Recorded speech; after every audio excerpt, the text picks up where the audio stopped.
Welcome to Hardwood Handicappers with Zach Cohen, right here on VSiN, the Sports Betting Network.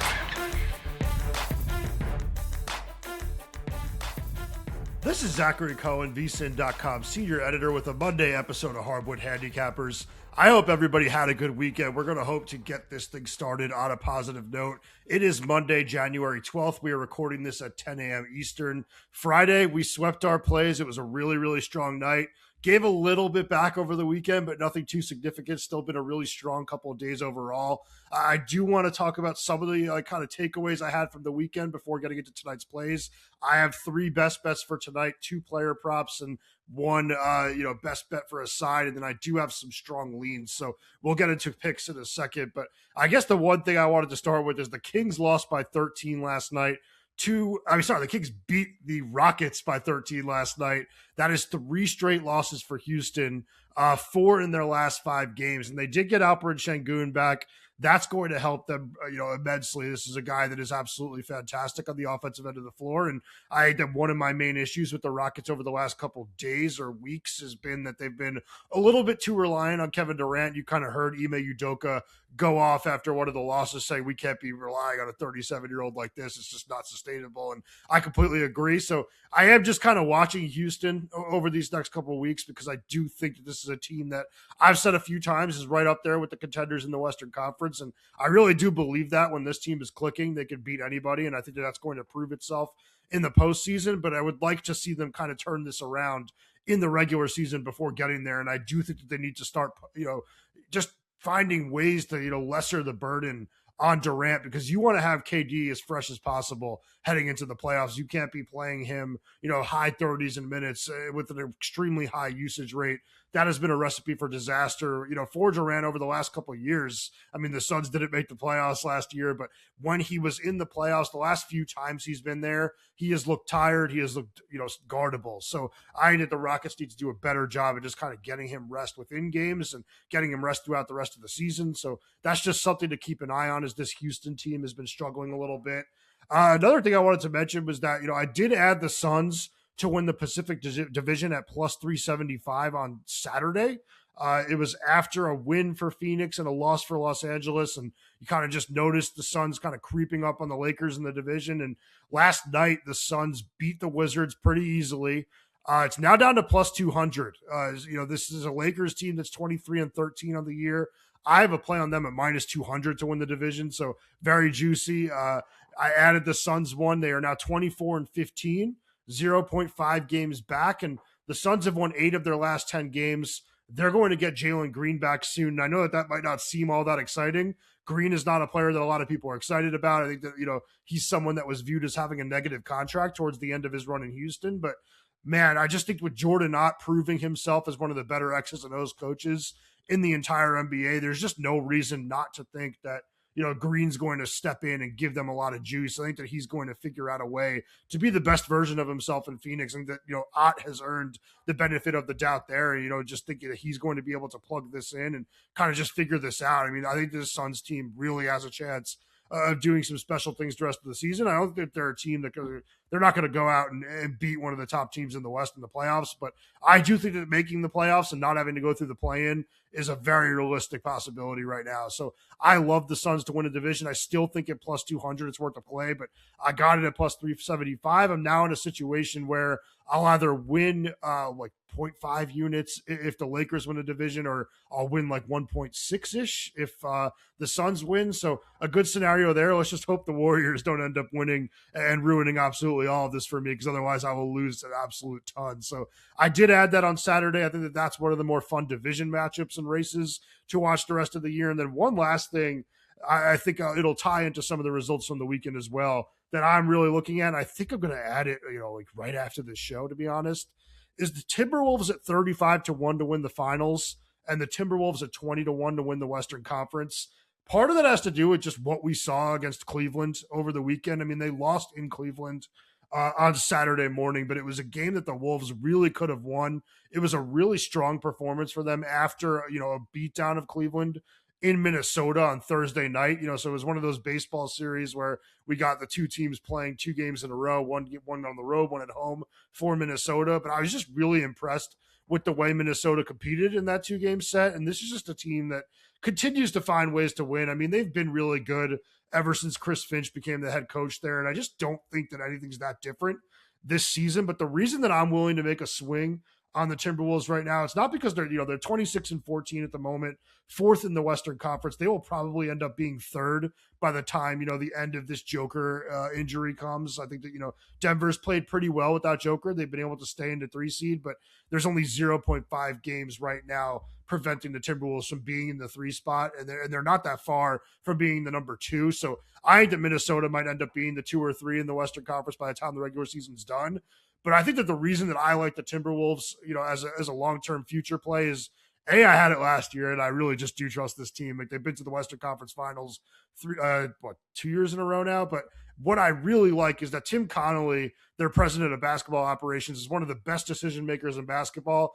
And it sounds like he's being really aggressive and kind of sniffing around for trades. I mean, I heard that they were linked to Kobe White like last Wednesday or Thursday, as one of the teams that's kind of, poking around with Chicago, trying to figure out ways to get him. And if they can do that without giving up any of their core rotation pieces, if they can do it by trading like Dillingham and Mike Conley's contract, that I think bumps them up into the top tier of Western Conference teams, because we know this team needs a little bit of help at the point guard spot. Bones Highland has actually given them some really good minutes there, but Edwards has mostly handled the on-ball responsibilities, and he's done a really good job with it. But if you could bring in a guy like Kobe White, who can handle some of the ball handling responsibilities as well, but can also score, 20 to 25 points whenever he's out there, because he's just an electric, shot creator from the perimeter, I think that solves pretty much all of Minnesota's issues. This is a team that's still just very, very good defensively. I mean, Rudy Gobert is probably going to win Defensive Player of the Year, so I hope that you guys jumped on that when I had JVT on like 2 Thursdays ago. But he's a guy that's really, really looking sharp. I think that he's moving really well. I think, JVT said it. Like, I was a little thrown off by him, being bald and just having, just like an ugly overall look to start the season. But the more I've watched him, the more I've kind of thought that he does look a lot like he did, in some of his other Defensive Player of the Year seasons, and he's doing a really good job of anchoring this defense. And as of right now, this team is 9th in the league in adjusted offensive rating, 10th in the league in adjusted defensive rating, and I think I do trust them to defend at a top 5 level when things kind of buckle down and get into a playoff atmosphere. And if you bring in White, then I think you could trust this team to score in the postseason. So this is kind of an anticipatory play, thinking that this team is not going to stand pat at the deadline. They know they need to make a move. You're not just going to lose Nickeil Alexander-Walker in the offseason and do nothing else and make the jump that you've been unable to make over the last 2 seasons. I think that Connolly's going to strike a deal. I think it's going to be, a somewhat big one. And I think that's going to move Minnesota into the top tier. So I think you're paying a price. You're getting a price right now for a team that's in the second or third tier in the Western Conference. Sorry. But I do think that this is a really good play. So I would look strongly at the Timberwolves futures. Let's get into the games for tonight, though. We've done enough for Saturday and Sunday, enough, kind of looking ahead to the future. Let's talk about the now. I'm going to talk about 5 games for this evening. I'm going to skip the Jazz Cavaliers. Cleveland is minus 13.5 at DraftKings right now. They're also coming off like 1.5 full days of rest because they played Saturday early on against Minnesota. It's almost a full day of rest there. There is a full Sunday in between there too. So I'd be really surprised if the Cavaliers can't just kind of blow the doors off the Jazz, but you never know. This Jazz team is a little bit pesky, but I do think Cleveland finds a way to get that done. And I don't really have a lean on the sides or totals. I don't really have a player prop. I don't like to play player props in these games that end up being, borderline blowouts because, like I've said before, like you just never know if your players are going to play the fourth quarter in games that turn ugly, and that just really throws everything off. So we'll start with the Celtics at the Pacers. This is a game that starts at 7:30 p.m. Eastern. The Celtics are laying 6.5 points on the road. Totals 225.5. And this one's a little bit tough because Jaylen Brown is doubtful for Boston. And this is a Celtics team that has been really, really good this season. I've talked about them a lot. Like, this is one of my favorite teams in the Eastern Conference. And I think this is a team that can absolutely win the East if they get Jason Tatum back. And those rumblings are starting to get louder and louder that he really wants to come back in either February or March. Maybe that kind of holds him out till the end of March as a compromise, but I do think he's going to be back. But either way, this is a team that's been relying heavily on Jaylen Brown, who has been playing at a borderline MVP caliber level. I think that this is a guy that's really going to be missed if he's not there. And I think the shot creation for Boston is just going to take a huge, huge hit. I mean, there are some players on this team that can obviously create offense for themselves. I mean, Peyton Pritchard, Derek White, Anthony Simons, it's another one. Like these guys can create offense for themselves, but I'm not sure they can do it consistently enough to win by margin on the road against the Pacers team that can be a bit competitive. So I think I have a lean on Indiana here, but I don't think I'd want it at 6.5. I'm actually going to be looking a little bit later on. I'm going to wait on the news for the injury report because Andrew Nembhard is questionable for the Pacers tonight with the sore back. I wouldn't be surprised if they hold him out. I mean, this team is 8-31. There's no real reason to force it with any of the key pieces, and Nembhard absolutely is one of their key pieces for the future. So I wouldn't be shocked if he doesn't play. But if he does play, I think that I'm going to be looking at the Pacers as an alternate spread team that I'm going to use in a parlay. And I'll probably do that in the game with the Hornets and the Clippers, which I'll talk about later. But I think the 10.5 is what I'm looking for with Indiana tonight. So I'm going to be keeping an eye on that. But as of right now, it's a lean to the Pacers 6.5. I don't really have a strong side on a strong feeling on the total. It's 225.5. Seems a bit low, but like I said, with no Brown, it would be really difficult for the Celtics to score. And this Pacers team has obviously not been anything close to what it was offensively without Tyrese Halliburton. So I wouldn't be shocked this is a low-scoring game. But yeah, right now, not a lot for me here. Let's move on to 76ers at Raptors. This is a game where Philly's laying 3.5 points. Total is 220.5, also very low. This game tips at 7:30 p.m. Eastern, and this is another one where it's one of those baseball sets, although back-to-back games in Toronto. It's not a home and home, and I do think that sets up a really interesting situation because the Raptors beat the Sixers 116-115 in overtime last night, and I just feel like it's really tough to ask a road team to go back to the hotel in another country and then come back the next night and win against a solid basketball team. I think Toronto is rock solid. I mean, they got off to a really hot start to the year. They cooled down a little bit, but this Raptors team can really defend, and offensively, they're good enough to knock off some of these teams, especially when playing in Toronto. So small lean to the Raptors at 3.5 for me, even though I do think Joel Embiid will be out there. They did hold him out of the front end of this back-to-back last night. I think that means he'll probably be out there tonight. Not 100% though, but if he is out there, I'm hoping that he goes over 3.5 assists because I am playing that at plus 130. I actually had this play in at minus 117 for yesterday. It got voided because he did not play, but I do think that this is a really good matchup for Embiid to kind of thrive as a passer because Jakob Poeltl continues to be out for the Raptors, and this is now a very undersized Toronto team, and I think that might seem like it would mean that Embiid's going to go off as a scorer, and he very well could. I mean, he's absolutely going to punish mismatches if he ends up getting them, but I do think that he's also going to do some good work as a passer. I mean, this is a team that if they end up throwing help at Embiid, they send doubles his way, he can easily find cutters, he can easily find shooters, or he can just, make the quick read and get it out to Maxey or Edgecombe, and those guys can just make plays on their own because those two are fantastic at creating quick offense for themselves. So I just think this is a game where Embiid is going to end up thriving as a playmaker if he ends up playing, but it's never a guarantee. If he's questionable or probable, whatever he is, if he's on that injury report, he is always a threat to miss the game. But I should just also mention that on November 8th, he played the Raptors. He had 4 assists on 7 potential assists. So he has done this before. I think that plus 130 is really generous. It's just, will he be out there? There's no guarantee, but there's really no harm either. If he doesn't play, the bet will be voided. So I just definitely think it's something that's worth at least putting in and just hoping for the best in terms of his minutes. If you're looking to sharpen your edge this NBA season, VSiN Pro is where to start.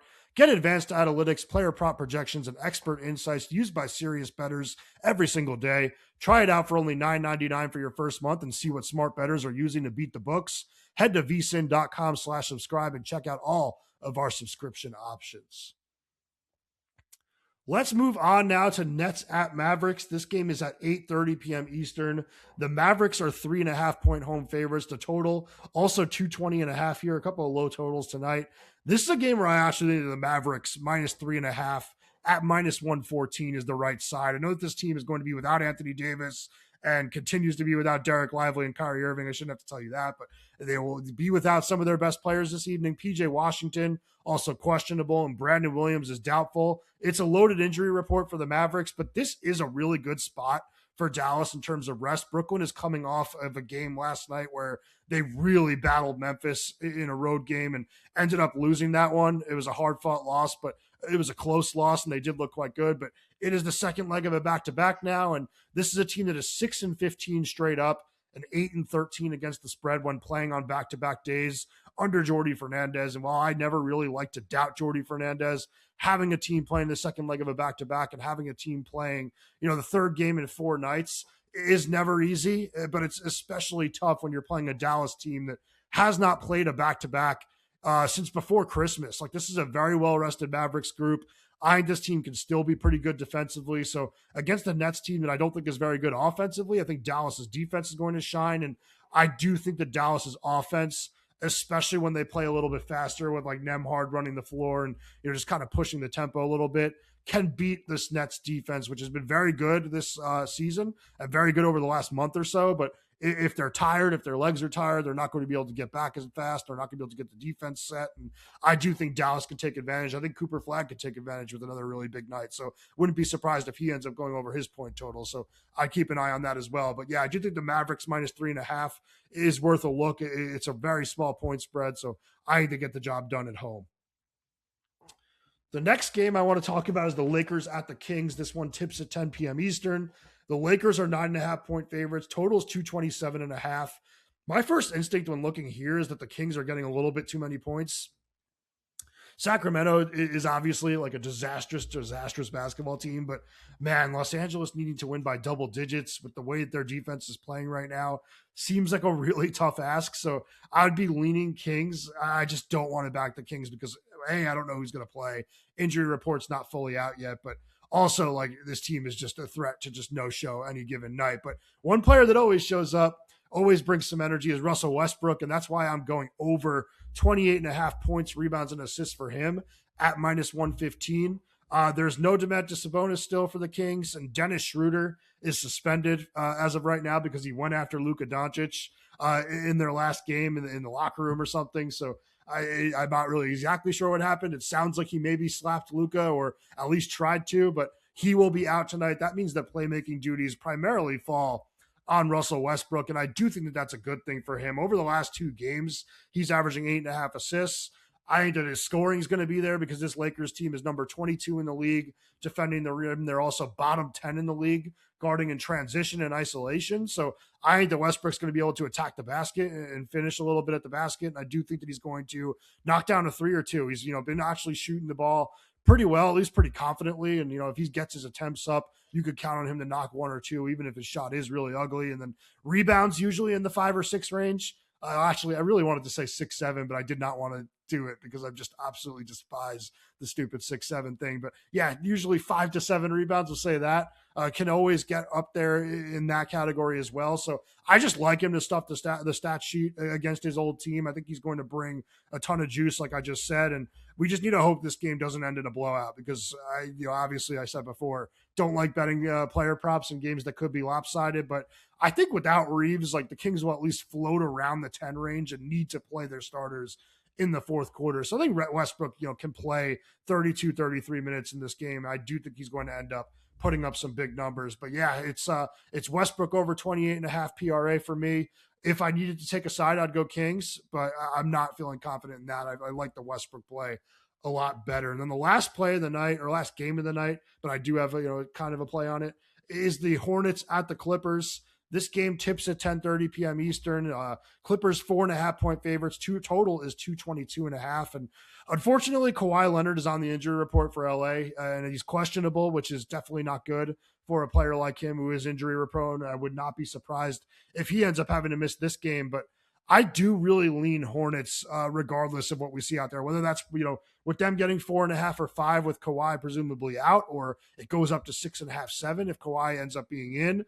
I do think that Charlotte can find a way to keep this game close. And the reason I think that is just this Hornets team is playing a lot better basketball lately. I don't want to give you the net rating over the last 10 games. It's not going to do anything because the Hornets just won by 55 points against the Jazz the other night. And that just heavily skewed their numbers. Actually, when I did sort by the last 10 games, they were number 1 in the league in net rating, but it means absolutely nothing because they had lost like 2 straight before that. So it just shows you how, much, one big performance can absolutely change things. But I do think that this team has been playing very well. And I've mentioned it before, but the 5-man lineup of LaMelo Ball, Con Knipple, Brandon Miller, Miles Bridges, and Moussa Diabate has been one of the best 5-man lineups in the league. And this team just got Ryan Kalkbrenner back. He gave Charlotte 12 points, 9 rebounds, 2 blocks in his return to action against the Jazz.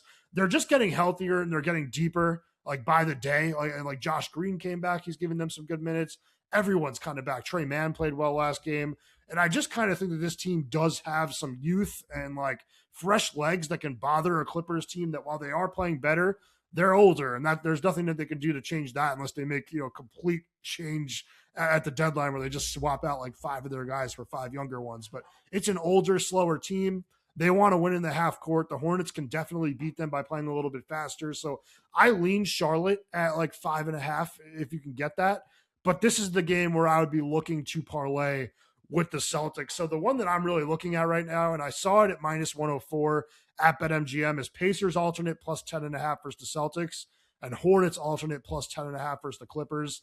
But I do need to wait and see what's going on with Nembhard and Kawhi. I'm going to probably post this a little bit closer to tip for that first game. So before the Pacers-Celtics game, I'd say to head over to VSiN.com, check out my sides and totals column. I will add something there if I end up adding something here. But I would rather know for sure that those guys are playing and take this at like minus 130 than take it now at minus 104 and then lose one of those 2 players and kind of risk the blowout. But I do think this is going to be a really fun game to watch. And I do think that Charlotte is going to find a way to kind of hang around in this one. I think that the Hornets are a really legitimate Eastern Conference team. Like they're not going to make the top 6 right now. So if they want to get into the playoffs, it's going to take going through the play-in most likely, but they could definitely do that and they could definitely put a scare in somebody. So would not rule out the possibility of Charlotte ending up in the top 8 by the end of the year and just really being a tough out in the first round because this team is coming on strong and they're coming on really, really fast. So I think they're making rapid improvements and they're a team to watch moving forward.